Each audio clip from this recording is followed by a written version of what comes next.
ছাত্ৰ ছাত্ৰীসকল আজি মই তোমালোকক the sound of music part 2 the shehnai of Bismillah Khan পঢ়াবলৈ গৈ আছোঁ। Emperor Aurangzeb banned the playing of a musical instrument called pungi in the royal residence for it had a shrill, unpleasant sound. Emperor সম্ৰাট ঔৰংজেবে বাদ্যযন্ত্ৰ পুংগী নামৰ বাদ্যযন্ত্ৰটো ৰাজকীয় আৱাসত বজাবলৈ মনা কৰিছিলে। কাৰণটো কি হৈছিলে? কাৰণ তাৰ শব্দটো অতি তীক্ষ্ণ আছিলে, অপ্ৰীতিকৰ আছিলে। সেইকাৰণে পুংগী became the generic name for reed noise makers. পুংগী নামটো কি বুলি জনা হ'ল? reed noise maker. reed মানে ফুৱাই বজোৱা বাদ্যযন্ত্ৰ, noise maker মানে যি হুলস্থুল পৰিৱেশ সৃষ্টি কৰে। few had thought that it would one day be revived. কিছুমানে ভাবিছিলে যে পুংগী নামৰ এই বাদ্যযন্ত্ৰটোৱে যি অতি তীক্ষ্ণ শব্দ উৎপন্ন কৰে, সেই পুংগীটো এদিন ৰিভাইভ হ'ব, মানে পুনৰ জীৱিত হ'ব। A barber of a family of professional musicians who had access to the royal palace decided to improve the tonal quality of the pungi. এজন নাপিত যাৰ পৰিয়ালৰ মানুহখিনি পেছাধাৰী সংগীতজ্ঞ আছিলে, তেওঁ কৈছিলে যে তেওঁ বিচাৰিছিলে যে এই অলপ উন্নত কৰা যাব। He chose a pipe with a natural hollow stem that was longer and broader than the pungi and made 7 holes on the body of the pipe. He napitjone ki korile, তেওঁ এটা পাইপ ললে, তাতে য'ত তাত এটা ফুপুলা এটা ঠাৰি এটা মাৰি এটা ললে, তাত কি কৰিলে, that was longer and broader, যিটো দীঘল আছিলে আৰু বহল আছিলে পুংগীতকৈ, তাত 7টা ফুটা কৰিলে। আৰু যেতিয়া সেই নতুন বাদ্যযন্ত্ৰটো বজাইছিলে, closing and opening some of these holes soft and melodious sounds were produced. আৰু যেতিয়া বজাবলৈ লৈছিলে, ফুটাটো এবাৰ খুলিছে, এবাৰ বন্ধ কৰিছে, সেইটো কৰোঁতে সেই ফুটাৰ পৰা এটা খুব ছফ্ট, কোমল আৰু শুৱলা শব্দ তাৰ পৰা ওলাইছিলে। He played the instrument before royalty and everyone was impressed.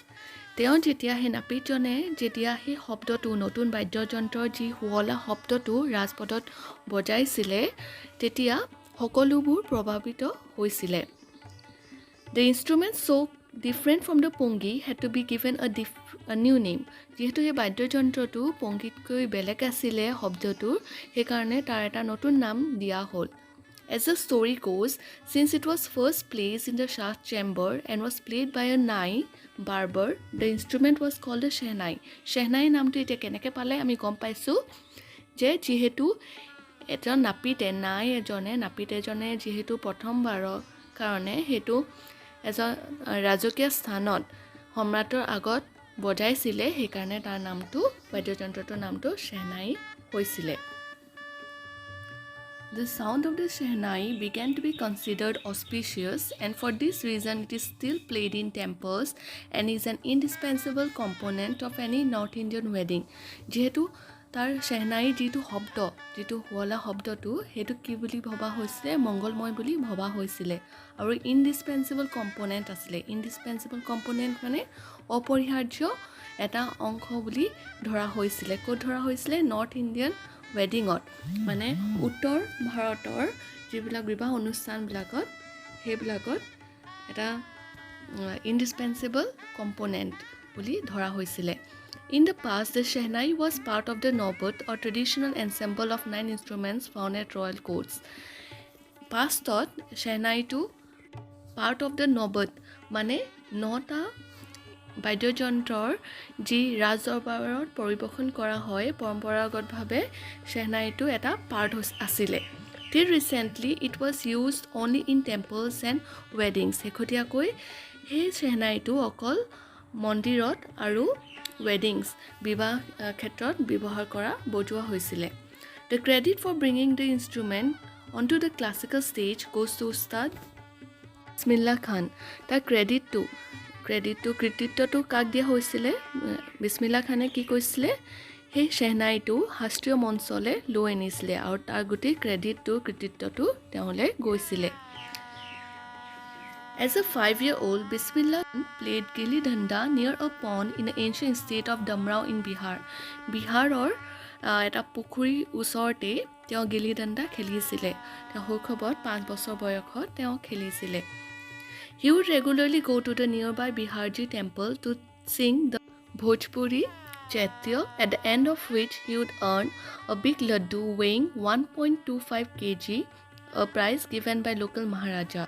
ইয়াত কোৱা হৈছে যে বিসমিল্লাহ খানে ৰেগুলাৰলি মানে সদায় তেওঁ কি কৰিছিলে বিহাৰজি টেম্পললৈ গৈ তাত ভোজপুৰী চেত্য পৰিবেশন কৰিছিলে চেত্য মেবি তেওঁলোকৰ প্ৰাৰ্থনা হ'ব পাৰে আৰু তাৰ কাৰণে তেওঁক স্থানীয় মহাৰাজাই কি দিছিলে উপহাৰ হিচাপে এটা ডাঙৰ লাডু দিছিলে যাৰ ওজন হৈছিলে 1.25 kg বহুতে ডাঙৰ নহয় জানো This happened 80 years ago and the little boy has traveled far to earn the highest civilian award in India, the Bharat Ratna.